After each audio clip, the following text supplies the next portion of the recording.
Assalamu alaikum. My name is Salma Subzar from India, Kashmir. My question is, why do we need religion? First, let us understand what is the meaning of the word religion. Religion, according to the Oxford Dictionary, means a belief in a superhuman controlling power, a personal god or gods that deserve worship and obedience. In short, religion means belief in God. Now, why do we need religion? Almighty God, He knows what is good for us and He knows what is bad for us. The best one to tell us how to govern or lead our lives, it is our Creator, Allah subhanahu wa ta'ala. First, we need to recognize our Creator, Allah subhanahu wa ta'ala. And the best definition that anyone can give regarding Allah subhanahu wa ta'ala, it is mentioned in the glorious Quran, in Surah Al-Ikhlas, chapter number 112, verse number 1 to 4. Kul huwallahu ahad. Say He is Allah, one and only. Allahu samad. Allah, the absolute, the eternal. Lam yalid wa lam yulad. He begets not, nor is He begotten. Walam yakul lahu kufuwan ahad. And there is nothing like unto Him. This Surah Al-Ikhlas, it is the touchstone of theology. Theo in Greek means Lord, and logi means study. Thus, theology means study of God. And if anyone claims that so-and-so candidate is Almighty God, and if that candidate fits in this 4-line definition, we Muslims, we have got no objection in accepting that candidate as God. So the God which you are worshipping, put him to the test of Surah Al-Ikhlas. If he passes the test, then the God which you are worshipping is the true Lord, is the true God. If not, then he's a false God. Therefore, recognizing the true God, it is very important in order to have peace, tranquility and satisfaction in the life of this world. And at the same time, we should know the correct religion and the true religion. And Islam, it is not a mere religion. It is not only a religion, but rather it is a deen. It is a complete way of life. And the only religion acceptable in the sight of Allah subhanahu wa ta'ala, it is Islam. As Allah subhanahu wa ta'ala says in the glorious Quran, Surah Al Imran, chapter number 3, verse number 19. Inna deena inda Allahil Islam. The only religion acceptable in the sight of Allah subhanahu wa ta'ala is Islam. The only way of life acceptable in the sight of Allah subhanahu wa ta'ala, it is Islam. And if we want to have success in the afterlife, then we need to lead a righteous life. Allah subhanahu wa ta'ala says in the glorious Quran, in Surah Al-Asr, chapter number 103, verse number 1 to 3, Wal Asr, by time, Innal insana lafi khusr. Verily man is in a state of loss. Illa alladhina amanu, except for those who believe. Wa amilu salihat, and do righteous deeds. Wa tawasaw bil haqq, exhort people towards truth. Wa tawasaw bis sabr, exhort people towards patience and perseverance. For a person to enter Jannah, minimum 4 criteria are required. Iman, that is faith. Amalu salihat, that is righteous deeds. Exhorting people towards truth, that is doing dawah. And exhorting people towards patience and perseverance. If any one of this is missing under normal circumstances, a person will not enter Jannah. If Allah wants to forgive you, it is Allah's prerogative. So therefore, we should do good deeds and we should do righteous deeds. Now, why do we need religion? I would like to give you an example. If an individual wants to drive a car in any country on the public roads, he needs to follow the rules and regulations. If he sees the red light, he should not move forward, but rather he should stop. If he sees the red light and if he breaks the signal, and there are several cars that are present, and if he's at a junction or at a crossroad, there are high chances that it could lead to an accident. So why does the government lay down traffic rules and regulations?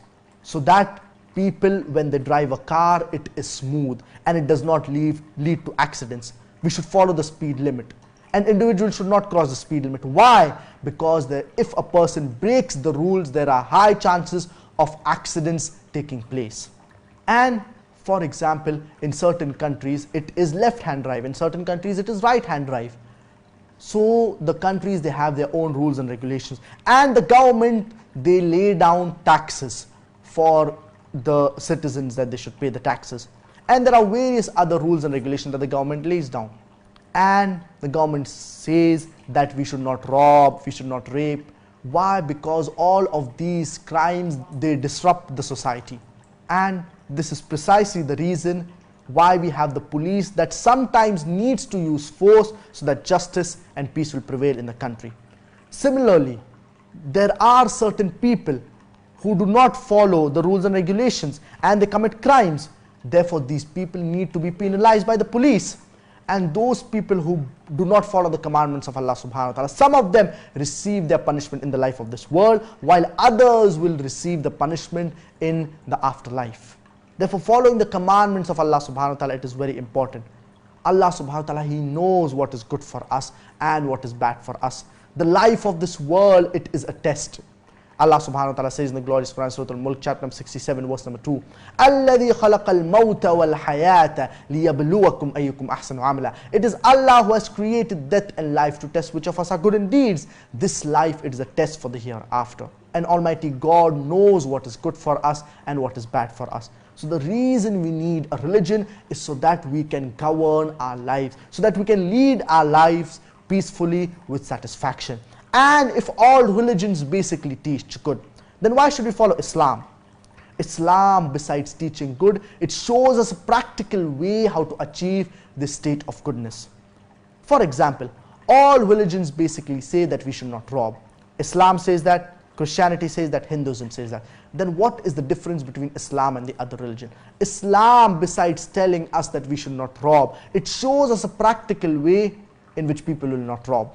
In Islam, we have a system of zakah. Every rich person who has a saving of more than the nisab level, he should give 2.5% of his saving every lunar year in charity.